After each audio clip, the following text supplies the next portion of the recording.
Bapak Ibu jemaat yang dikasihi Tuhan, mari kita membaca bersama-sama firman Tuhan dalam Injil Matius pasal 9 ayat 18 sampai 26, dan saya ajak kita membaca secara responsorium, dan ayat yang ke-26 kita ucapkan bersama-sama. Saya mulai dengan ayat 18 dari firman Tuhan. Sementara Yesus berbicara demikian kepada mereka, datanglah seorang kepala rumah ibadah, lalu menyembah dia dan berkata, "Anakku perempuan baru saja meninggal, tetapi datanglah dan letakkan tanganmu atasnya, maka ia akan hidup." Lalu Yesus pun bangun dan menemui orang itu bersama-sama dengan murid-muridnya. Pada waktu itu seorang perempuan yang sudah 12 tahun lamanya menderita pendarahan maju mendekati Yesus dari belakang dan menjamah jubahnya.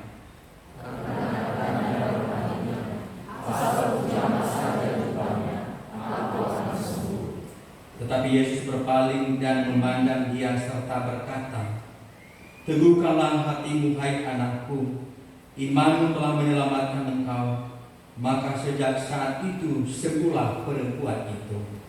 Ketika Yesus pada rumah kepala rumah ibadah itu dan melihat peniup-peniup seruling dari orang banyak itu, berkatalah dia, "Pergilah, karena anak ini tidak mati, tetapi tidur." Tetapi mereka menertawakan dia. Ayat 5.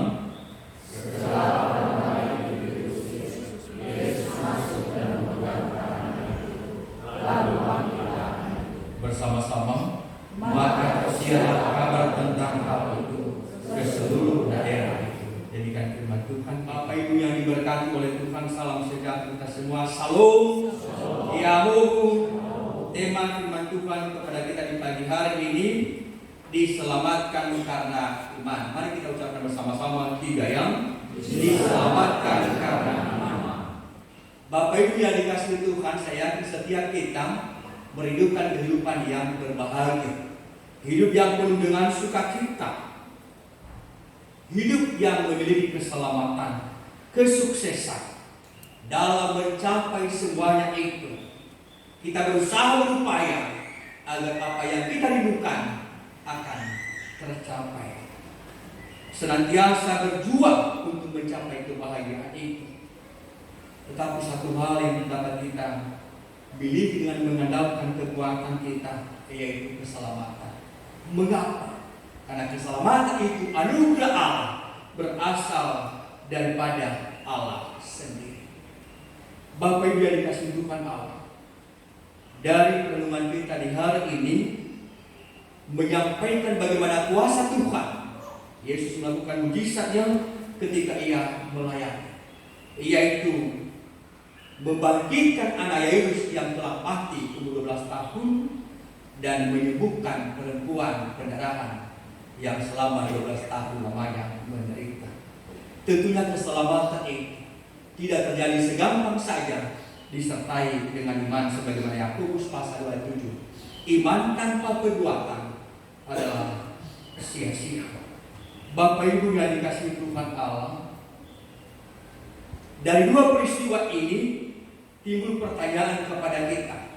Seperti apakah iman kepala rumah ibadah itu dan iman perempuan yang sakit pendarahan yang selama 12 tahun?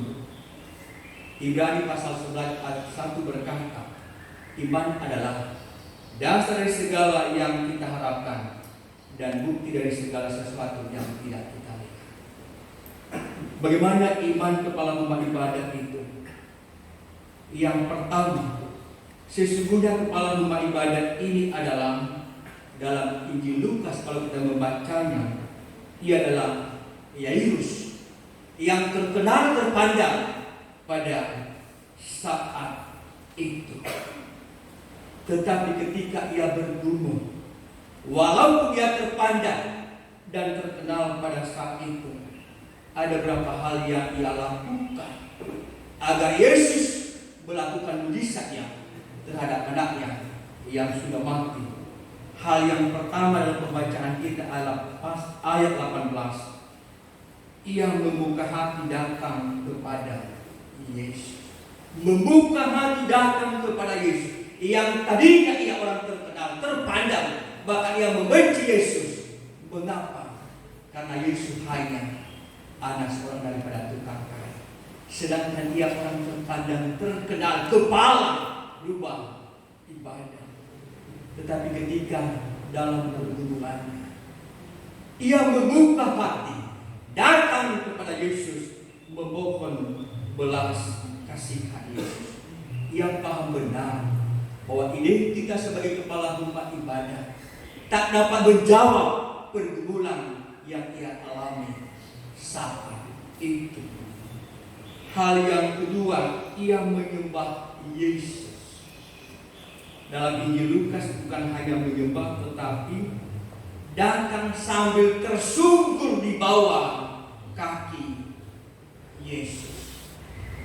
Makna tersungkur di bawah kaki Yesus ada begitu banyak hal. Yang pertama, ia merendahkan hati, duduk di bawah kaki Yesus, menyadari kalau dulunya ia membenci Yesus, tetapi dengan hati yang terdalam duduk di bawah kaki Yesus, ia datang bersembah sujud kepada Yesus. Ia merendahkan hati, ia tahu kelemahannya. Sebesar apapun jabatannya, tak dapat menjawab pergumulan yang ia alami. Menyadari dirinya, sekalipun ia memiliki kelebihan dibanding orang lain, ia sadar kelebihan itu bukan dari dirinya, tetapi bersumber dari Tuhan Yesus. Hal yang ketiga yang ia lakukan, memohon sangat kepada Yesus. Ia berkata, anakku perempuan baru saja meninggal, tetapi datanglah dan letakkan tanganmu atasnya, maka ia akan hidup. Bapak Ibu yang dikasihi Tuhan Allah, begitu semangatnya imannya kepala rumah ibadat ini, sekalipun terpuruk dalam pergumulan, anaknya meninggal, tetapi ia tidak fokus kepada anaknya, tetapi fokus kepada Yesus yang punya kuasa sanggup membangkitkan anaknya yang telah mati. Keadaannya terpuruk, namun imannya kuat di dalam Tuhan. Ia percaya benar bahwa Yesus mampu menjawab apa yang dihadapi saat itu. Pembacaan firman Tuhan yang pertama kepada kita tadi, Yakobus pasal 5, begitu baik kalau kita memahaminya. Ia berkata, dan doa yang lahir dari iman akan menyelamatkan orang sakit itu, dan Tuhan akan membangunkan dia. Dan jika ia telah berbuat dosa, maka dosanya itu akan diampuni. Karena itu hendaklah kamu saling mengaku dosamu dan saling mendoakan supaya kamu akan sembuh. Doa orang yang benar, bila dengan yakin didoakan, sangat besar kuasanya. Tiga hal ini, iman kepala rumah ibadah menjadikan kuasa Yesus berlaku atas anaknya yang telah mati. Bapak Ibu yang dikasihi Tuhan Allah, bila dengan iman yang sungguh seperti kepala rumah ibadat ini, maka mujizat yang tidak mungkin bagi manusia, hal itu mungkin bagi Allah. Hal yang kedua adalah iman perempuan yang sakit pendarahan selama 12 tahun. Secara sosial, di kalangan Yahudi, orang yang sakit pendarahan itu adalah orang najis. Bahkan diperbolehkan untuk datang dalam persekutuan apapun, sebab ia orang najis. Kalau kita membaca dalam kitab Matius, Injil Matius pasal 5:26, seorang perempuan ini berbagai tadi yang mendatangi, begitu banyak harta yang ia berikan untuk mendapatkan kesembuhan, namun semuanya itu tak berfaedah baginya. Tetapi apa hal yang dilakukannya? Yang pertama, Ia tidak putus asa dengan keadaan. Ketika mendengar berita Tuhan Yesus lewat pergi kepada kepala rumah ibadah, ia bergegas mendekati Yesus dari belakang. Orang banyak pun melarang, tapi ia bergegas mendekati Yesus, walaupun dari belakang bukan dari depan. Bapak Ibu, saya teringat dulu kalau kita mau ke Jakarta atau ke Medan selalu naik kapal Tambuna sebelum selanjutnya pesawat.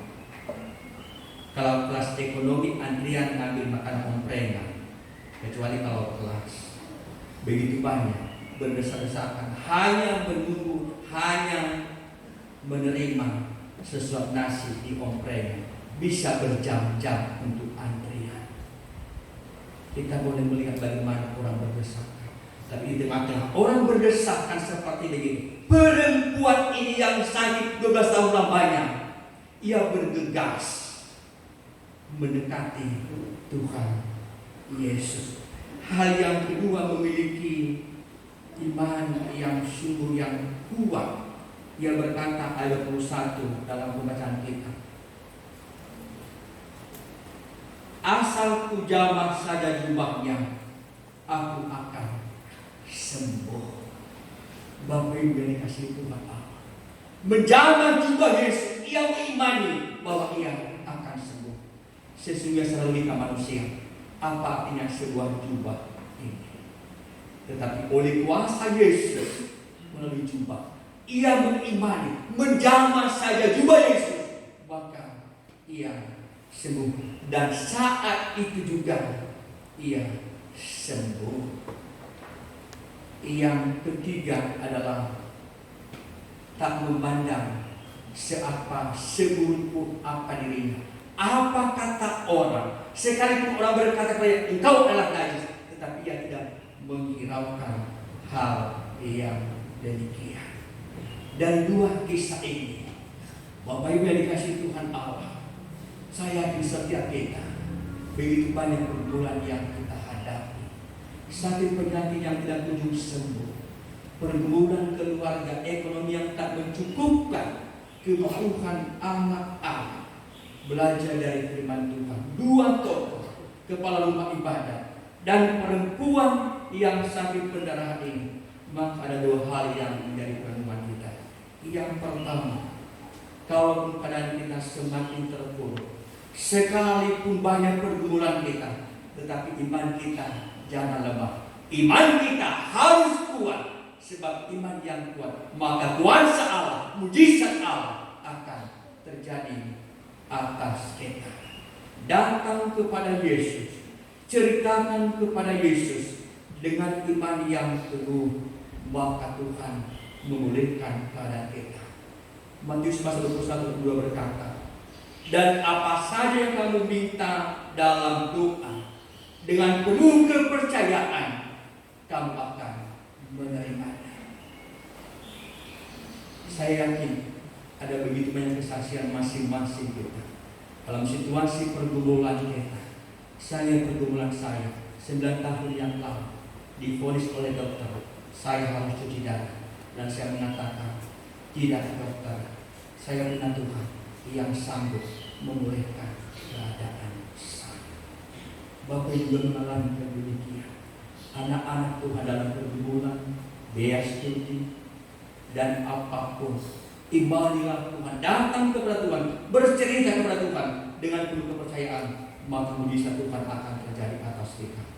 Hal yang kedua, dalam situasi masalah yang kita hadapi, sekalipun orang lain meninggalkan kita, sahabat kita, bahkan keluarga kita, sebagaimana kepala ibadat ini ditertawakan, tapi apa kata Yesus? Ia tidak mati, ia hanya hidup. Pergumulan kita kecil di mata Tuhan, Allah besar. Pergumulan kita sangat kecil di mata Tuhan. Sebab itu jangan kecewa seperti perempuan yang sakit pendarahan ini. Sekali sudah dicibir, dikata-katai orang, ia tidak kecewa, malah ia semangat bergegas datang menjamah jubah Tuhan Yesus. Artinya Bapak Ibu, ada begitu banyak kesempatan kepada kita datang bercerita, memohon kepada Yesus apa yang kita keluhkan, maka mujizat Yesus akan terjadi atas kita. Matius 11 ayat 28 berkata, marilah kepadaku semua yang letih lesu dan berbeban berat, aku akan memberikan kelegaan. Kelegaan yang sesungguhnya, mujizat yang luar biasa Tuhan Yesus akan berikan bagi setiap kita. Mengakhiri renungan kita, ada satu kisah renungan mana surgawi pada tanggal 8 hari Kamis saya mati. Seorang perempuan muda yang sakit paru-paru yang sekar.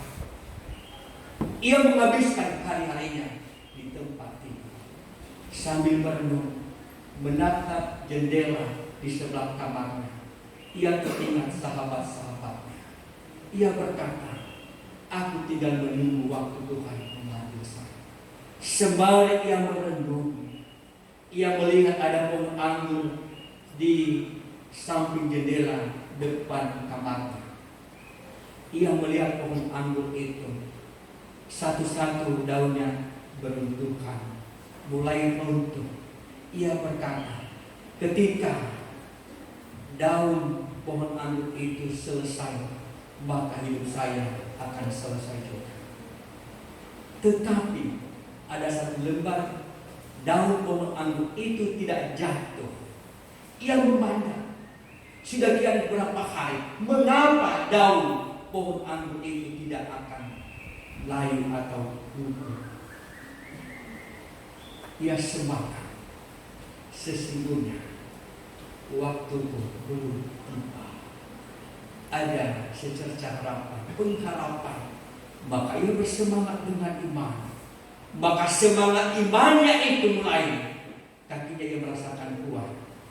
Dan ketika kakinya kuat, ia mulai berjalan keluar kamarnya, melihat daun yang selebat itu. Ternyata daun selebat itu bukan daun benar, hanyalah foto atau gambar yang dilengketkan sahabatnya di kaca jendela di mana ia ada. Dan saat itu juga oleh karena imannya, maka ia sembuh dan kuat. Bapak yang dikasih Tuhan, mari dengan iman, mari kita kuat. Maka yang tidak mungkin bagi manusia, hal itu mungkin bagi Allah. Tuhan Yesus memberkati kita. Ayat hafalan ayat 22. Mari kita ucapkan bersama-sama 3 yang. Tetapi Yesus berpaling dan memandang dia serta berkata, teguhkanlah hatimu hai anakku, imanmu yang telah menyelamatkan engkau. Maka sejak saat itu sembuh